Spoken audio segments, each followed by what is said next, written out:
Hello everyone, me again Waylin. I'm here to give you a little update on my previous video about the Grab loyalty point system controversy. Now a quick recap before we continue. In the previous video, we spoke about this issue. So for those of you who are just joining us, what happened is that Grab made a change to their loyalty point system.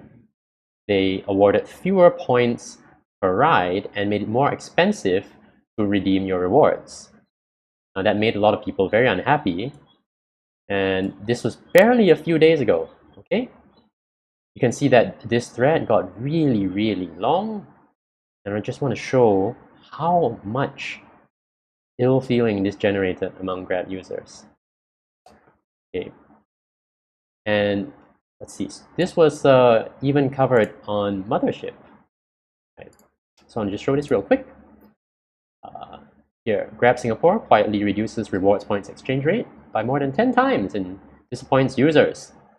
Right. So a lot of people actually messaged Grab on Facebook.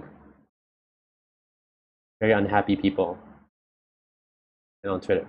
So I want to highlight one thing from these snippets, these screenshots, is that the response given by Grab was not all that consistent. You see, in some cases they say, hey Sufyan, there's an in-app notification of the change and there's more information on the rewards page. And then in another one they say, we do understand your frustration and the team is working on a better campaign for our users to enjoy rides. Okay. Then somewhere else they say, at first glance it might not seem that way, however keep out lookout for future promos. Why this matters is because it shows that they were taken a little off guard. The variety of different responses showed that preparation on the customer service team's end was not, they were not equipped to deal with these kind of responses. I think they were surprised by the intensity of the backlash. So that is a problem. I want to say that they could have done better. Now, this controversy reminded me of something that happened with the iPhone 4. For those of us who are a bazillion years old, you may remember something called antenna gate. Now, let me just show you what I mean. In antenna gate, the iPhone 4 would not be able to connect your call if you held the phone a certain way, because you would somehow dampen the antenna signal. And this caused massive controversy, because what is a phone that can't even connect calls, right? And people understandably are super upset. Android people were laughing at iOS users, and iPhone users were super upset because this was such an awful mistake, right? So much so that Steve Jobs had to make a special announcement, respond to the controversy, and he did so. And I recall that this was really effective. I remember feeling that, hey, he's right. And then after that, I didn't care about it anymore. I thought that was just me. Then later on, I read some analysis say, hey, actually this was a very effective PR move from Apple. So let me just share really quickly. The most important part of what Steve Jobs said was this: we're not perfect. Phones aren't perfect, but we want to make all our users happy. It's excellent. And I can tell you why. Because he acknowledges that Apple's not perfect. And then after that, he makes you think about the more general theme that all phones aren't perfect. All phones have their own unique problems, their own unique bugs. And the best part of that? It doesn't even matter if it's true. Intuitively, we think it's true. But it doesn't matter, because just like if you're about to, let's say you're really angry, you're about to get in a fight with someone. Then all of a sudden, your friend reminds you that, oh, hey, you need to go meet your girlfriend. You promised her that you would meet her at this time. in that moment, your brain suddenly has to think about something totally unrelated to what made you angry, the fight. And you think, oh yeah. And even though you may have decided that, I want to stay here, I want to hash this out with this person, momentarily, your anger is forgotten. It's just the way the human brain works. So as the iPhone user was angry, all of a sudden the question here, are all phones having problems? It takes your focus away from the anger. And that's the brilliance of it. So then he continues. And with that, shift the focus. It's a perfect time for a message to come in saying, you know what? We want to make our users happy. Which, you couldn't say that at the very beginning. You couldn't start off saying, we want to make our users happy. Because in the user's mind, they'll respond, well, then make me happy, asshole. Right? Because you're in a defensive, angry mode. But after shifting attention, it's perfect time. Come in right there and then and say, we want to make you happy. And then he offered, actually what he offered was a free iPhone cover for affected users, or a $15 check, which apparently people have received. Okay, so how does this lesson apply to Grab? Well, I actually wrote down a few points and I just want to share them here. This is what Apple said, and this is something I came up with myself. Okay, so Grab's actual mission and vision statement, I mixed up the two because it seems they only have one. They say, we are here to drive Southeast Asia forward through innovation and hard work. Right? And I think that is something great. You can appeal to that, remind people of that. And then to do that, we want to focus on solutions that improve the lives of our users. Rather than offer temporary rewards, we want to permanently improve your lives. Right? Take a moment. So I think that this is the right way to go about it. And this can be the response from Grab now, or it could be even the way they began the conversation as they were planning to tell users about the change in their rewards policy.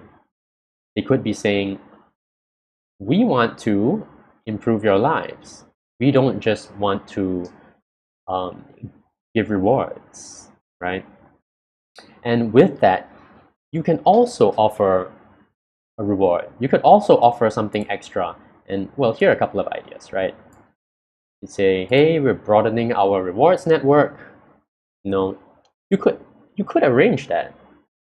Before you make changes to the point system, you'll say, you'll get fewer points, but you can redeem them at all these additional places, which in any case works well for GrabPay. It is aligned with what they want to achieve with GrabPay, which is wider adoption.